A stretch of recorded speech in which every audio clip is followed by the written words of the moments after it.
ಎಲ್ಲರಿಗೂ ಬೃಂದಾವನ ಯೂಟ್ಯೂಬ್ ಚಾನೆಲ್ಗೆ ಆತ್ಮೀಯ ಸ್ವಾಗತ. ಸ್ನೇಹಿತರೆ, ಈ ಒಂದು ಹಣ್ಣು ಇದೆ, ನೋಡೋಕೆ ಹಸಿರು ಬಣ್ಣ, ಹೊರಗಡೆ ಮುಳ್ಳು, ಆದ್ರೆ ಒಳಗಡೆ ಬಿಳಿ ಬಣ್ಣದ ಮೃದುವಾದ ಸಿಹಿ ತಿರಳು. ಈ ಹಣ್ಣನ್ನ ಕೆಲವರು ಪ್ರಕೃತಿಯ ಅದ್ಭುತ ಔಷಧಿ ಅಂತ ಹೇಳ್ತಾರೆ. ಇನ್ನು ಕೆಲವರು ಇದನ್ನ ಕ್ಯಾನ್ಸರ್ ವಿರುದ್ಧ ಹೋರಾಡುವ ಹಣ್ಣು ಅಂತಾನೆ ಹೇಳ್ತಾರೆ. ಇದಾಗ್ಲೇ ನಿಮ್ಗೆ ಗೊತ್ತಾಗಿರ್ಬೇಕು ನಾನು ಯಾವ ಹಣ್ಣಿನ ಬಗ್ಗೆ ಹೇಳ್ತಾ ಇದ್ದೀನಿ ಅಂತ. ಹೌದು, ನಾನ್ ತಿಳ್ಸಕ್ಕೆ ಹೊರಟಿರೋದು ಲಕ್ಷ್ಮಣ ಫಲ. ಹಾಗಾದ್ರೆ ಇದಕ್ಕೆ ಲಕ್ಷ್ಮಣ ಫಲ ಅನ್ನೋ ಹೆಸರು ಯಾಕೆ ಬಂತು ಗೊತ್ತಾ? ಹಾಗೆ ಈ ಹಣ್ಣಿನ ಶಕ್ತಿ ಏನು, ಇದನ್ನ ತಿನ್ನೋದ್ರಿಂದ ನಮ್ಮ ಆರೋಗ್ಯದಲ್ಲಿ ಯಾವೆಲ್ಲ ಲಾಭಗಳು ನಮ್ಗೆ ಸಿಗುತ್ತೆ ಅನ್ನೋದನ್ನ ಈ ವಿಡಿಯೋದಲ್ಲಿ ನೋಡೋಣ. ಸ್ನೇಹಿತರೆ, ಲಕ್ಷ್ಮಣ ಫಲವನ್ನ ಇಂಗ್ಲಿಷ್ ನಲ್ಲಿ ಸವರ್ ಸೋಪ್ ಅಥವಾ ಗ್ರಾವಿಯೋಲಾ ಅಂತ ಕರೀತಾರೆ. ಇದು ರಾಮಫಲ ಮತ್ತು ಸೀತಾಫಲದ ಕುಟುಂಬಕ್ಕೆ ಸೇರಿದಂತಹ ಉಷ್ಣವಲಯದ ಹಣ್ಣು. ಹೊರಗಿನಿಂದ ಹಸಿರು ಬಣ್ಣದ ಸಣ್ಣ ಮುಳ್ಳುಗಳಿರುವ ಈ ಹಣ್ಣು ಒಳಗೆ ಬಿಳಿ ಬಣ್ಣದ ರಸಭರಿತ ತಿರಳನ್ನ ಹೊಂದಿರುತ್ತೆ. ಇದರ ರುಚಿ ಸ್ಟ್ರಾಬೆರಿ, ಅನನಾಸ್ ಮತ್ತೆ ಬಾಳೆಹಣ್ಣಿನ ಮಿಶ್ರಣದಂತೆ ಇರುತ್ತೆ. ಈ ಹಣ್ಣಿಗೆ ಲಕ್ಷ್ಮಣ ಫಲ ಅಂತ ಹೆಸರು ಯಾಕೆ ಬಂತು ಗೊತ್ತಾ?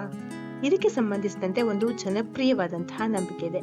ರಾಮಾಯಣ ಕಾಲದಲ್ಲಿ ರಾಮ, ಸೀತೆ ಮತ್ತು ಲಕ್ಷ್ಮಣ ಅರಣ್ಯವಾಸದಲ್ಲಿದ್ದಾಗ ಅವರು ಅನೇಕ ಕಾಡಿನ ಹಣ್ಣುಗಳನ್ನ ಸೇವಿಸ್ತಾ ಇದ್ರು.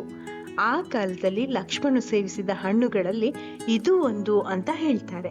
ಆದ್ರಿಂದಲೇ ಈ ಹಣ್ಣಿಗೆ ಲಕ್ಷ್ಮಣ ಫಲ ಅಂತ ಹೆಸರು ಬಂದಿದ್ದು. ಇನ್ನು ಈ ಹಣ್ಣಿನಲ್ಲಿ ಸಾಕಷ್ಟು ಆರೋಗ್ಯಕರವಾದಂತಹ ಪೋಷಕಾಂಶಗಳಿವೆ. ವಿಟಮಿನ್ ಸಿ, ನಾರಿನಾಂಶ, ಪೊಟ್ಯಾಷಿಯಂ, ಮ್ಯಾಗ್ನೀಷಿಯಂ, ಕ್ಯಾಲ್ಸಿಯಂ, ಫಾಸ್ಫರಸ್, ಈ ಎಲ್ಲವೂ ಕೂಡ ನಮ್ಮ ದೇಹಕ್ಕೆ ಬೇಕಾಗಿರುವಂತವು. ಈ ಹಣ್ಣಿನ ಆರೋಗ್ಯದ ಲಾಭಗಳನ್ನ ನೋಡ್ತಾ ಹೋದ್ರೆ ಇದರಲ್ಲಿ ವಿಟಮಿನ್ ಸಿ ಹೆಚ್ಚಿರೋದ್ರಿಂದ ದೇಹದ ರೋಗ ನಿರೋಧಕ ಶಕ್ತಿಯನ್ನ ಹೆಚ್ಚಿಸುತ್ತೆ. ಇದರಲ್ಲಿರುವ ನಾರಿನಾಂಶ ಮಲಬದ್ಧತೆಯನ್ನ ಕಡಿಮೆ ಮಾಡಿ ಜೀರ್ಣಕ್ರಿಯೆಯನ್ನ ಸುಧಾರಿಸೋಕೆ ಸಹಾಯ ಮಾಡುತ್ತೆ. ಇನ್ನು ಪೊಟ್ಯಾಷಿಯಂ ಮತ್ತು ಇತರ ಖನಿಜಗಳು ರಕ್ತದೊತ್ತಡವನ್ನ ಸಮತೋಲನದಲ್ಲಿಡಲು ಸಹಕಾರಿಯಾಗುತ್ತೆ. ಇನ್ನು ಕೆಲವು ನೈಸರ್ಗಿಕ ಹಾಗೂ ಸಸ್ಯ ಸಂಯುಕ್ತಗಳು ದೇಹದಲ್ಲಿರುವಂತಹ ಉರಿಯೂತವನ್ನ ಕಡಿಮೆ ಮಾಡುವಂತಹ ಗುಣ ಕೂಡ ಇದರಲ್ಲಿದೆ. ಸ್ನೇಹಿತರೆ, ಇನ್ನು ಕ್ಯಾನ್ಸರ್ ಬಗ್ಗೆ ಇರುವ ಸತ್ಯಾನುಸತ್ಯತೆ ಏನು ಅನ್ನೋದನ್ನ ನೋಡೋದಾದ್ರೆ ಇದೇ ವಿಷಯಕ್ಕೆ ಹೆಚ್ಚು ವೈರಲ್ ಆಗಿರೋದು. ಕೆಲವು ಪ್ರಯೋಗಾಲಯದ ಅಧ್ಯಯನಗಳಲ್ಲಿ ಲಕ್ಷ್ಮಣ ಫಲದಲ್ಲಿರುವ ಕೆಲವು ಸಂಯುಕ್ತಗಳು ಕ್ಯಾನ್ಸರ್ ಕೋಶಗಳನ್ನ ಅತಿ ಶೀಘ್ರವಾಗಿ ಬೆಳೆಯುವುದನ್ನ ತಡೆಯುತ್ತೆ.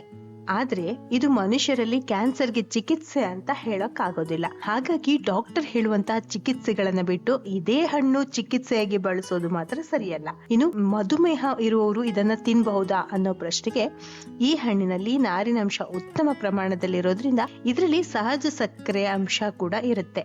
ಆದ್ರಿಂದ ಮಧುಮೇಹ ಇರುವವರು ಮಿತ ಪ್ರಮಾಣದಲ್ಲಿ ಸೇವಿಸಿ ಅಂತ ಡಾಕ್ಟರ್ ಸಲಹೆ ನೀಡ್ತಾರೆ. ಇನ್ನು ಇದರ ಎಲೆಗಳಿಂದ ಕಷಾಯ ಕೂಡ ಮಾಡಿ ಕುಡಿಯಲಾಗುತ್ತೆ.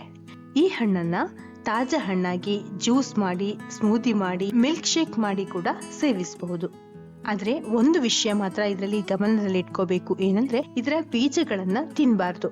ಪ್ರಕೃತಿ ನಮ್ಗೆ ಕೊಟ್ಟಿರೋ ಪ್ರತಿಯೊಂದು ಹಣ್ಣಿನಲ್ಲೂ ಒಂದಲ್ಲ ಒಂದು ವಿಶೇಷತೆ ಇದ್ದೇ ಇರುತ್ತೆ. ಲಕ್ಷ್ಮಣ ಫಲವು ಕೂಡ ಪೌಷ್ಟಿಕಾಂಶಗಳಿಂದ ಸಮೃದ್ಧವಾದ ಒಳ್ಳೆ ಹಣ್ಣು. ಆದ್ರೆ ಇದನ್ನ ಯಾವುದೇ ಆದ ಗಂಭೀರ ಕಾಯಿಲೆಗೆ ಅದ್ಭುತ ಔಷಧಿ ಅಂತ ನಂಬೋದಕ್ಕಿಂತ ನಮ್ಮ ದಿನನಿತ್ಯದ ಸಮತೋಲಿತ ಆಹಾರದ ಒಂದು ಭಾಗವಾಗಿ ಸೇವಿಸೋದು ಉತ್ತಮ. ಹಾಗಾದ್ರೆ ಸ್ನೇಹಿತರೆ, ನೀವು ಕೂಡ ಯಾವತ್ತಾದ್ರೂ ಲಕ್ಷ್ಮಣ ಫಲವನ್ನ ತಿಂದಿದ್ದೀರಾ? ನಿಮ್ಮ ಊರಲ್ಲಿ ಇದನ್ನ ಯಾವ ಹೆಸರಿಂದ ಕರೀತಾರೆ ಕಮೆಂಟ್ ನಲ್ಲಿ ತಿಳಿಸಿ.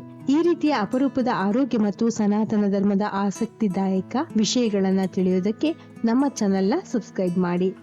ಸರ್ವೇ ಜನ ಸುಖಿನೋ ಭವಂತು. ಶುಭ ದಿನ ನಿಮ್ದಾಗ್ಲಿ.